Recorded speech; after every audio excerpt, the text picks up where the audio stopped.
Okay, we'll start with the understanding of the trademarking, particularly FMCG sector, and perhaps the most important ingredient in terms of what is taken by consumers or candidates on a regular basis. Either it's tea or coffee, and that is cafe. And we'll first go through the understanding of the classes, which are important. And one of the very important or historical brand in India has been Flurries. So I'll just walk you through the details. So Flurries is the current owner of the brand itself is Flurries Swiss Confectionery Private Limited, and perhaps they have their own setup at uh, commercial address that is 18 Park Street, Kolkata, bearing the pin code number 70016 West Bengal. Now they have their trademark registered in class 30, and in class 30 they have included, just give me a moment, I will break it down. Okay, so it's so class 30 itself is at a broader landscape of the nice classification. It's good to look at the broader classification, but when trademarking is done, it's always good to look into the nice classification and then determine what all can come under that class. And particularly from the standpoint view of Web 3.0, class 35 becomes paramount, irrespective of the fact how you're branding your good or service, or it's part of the blockchain and the others, because the pain point right now here is because the tech is not understood by most of the stakeholders. So when tech is not understood, uh, just the usage of the word doesn't make that tech enabled. So in this particular Flurries trademarking, it is under class 30, which includes your tea, cocoa, sugar, rice, tapioca, artificial coffee, flour, and the preparation from cereals. That includes your biscuits, cookies, and the like. So it includes your confectionery items also. So now what has happened with this brand itself, so they have the trademark in class 30, they have the trademark in class 29, and 29 because they are in the food business also. In many ways it includes meat, fish, game, meat extract, preserved, dried, cooked, cookies, so edible oil and fats, that is class 29.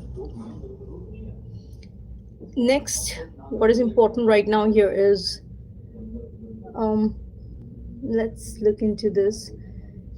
Now we have these, um, they have registered in class 43 also in the year 2016, and this is okay, services for providing food and drink and temporary accommodation. Okay, so this is part of this. Okay, so 35 to 45 is relating to the service class of the trade which is done, or the manufacturing which is done from class 1 to 34. So this is how it is placed. Let me walk you through another one.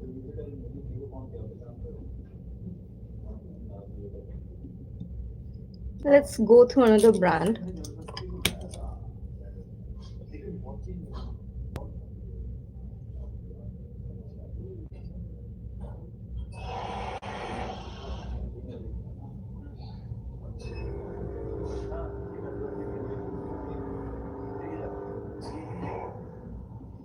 Okay, there's another brand which was, the first date of application was in 1960.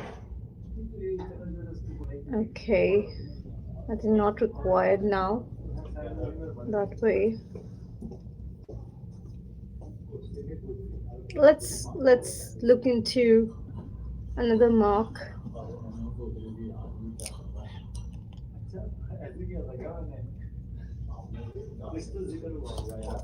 Let's see.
Okay, so when we are trying to understand a business model, particularly to cater, if I have to talk about two of the major issues in the world, one is the air quality, and second one is the carbon credit in terms of combating plastic pollution and the like.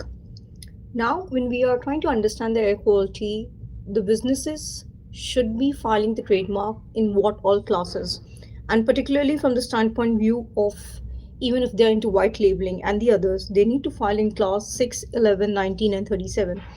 So 6 stands for metal ventilation ducts, metal piping for ventilation, and air conditioning systems. Then 11 stands for ventilation equipment, ventilation systems, ventilation devices, for example, air conditioning. HEPA filters and all, we need to look into the best classification because uh, way back somewhere in the year 2011, I had worked on the HEPA filters. Then we have 19. 19 is for piping for ventilation and air conditioning systems, non-metal ventilation ducts, and non-metal.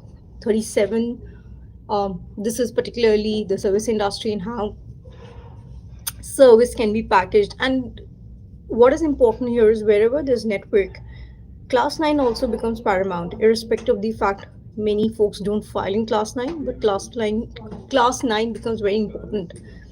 So 37 stands for routine maintenance of heating, cooling, air conditioning, drying, ventilating, dust extraction systems, retrofitting of heating, ventilation, and air conditioning systems in buildings, maintenance and repair of ventilation systems, installation, maintenance, and repair of ventilation equipment, and perhaps just the general understanding of what installation, maintenance, and repair is all about.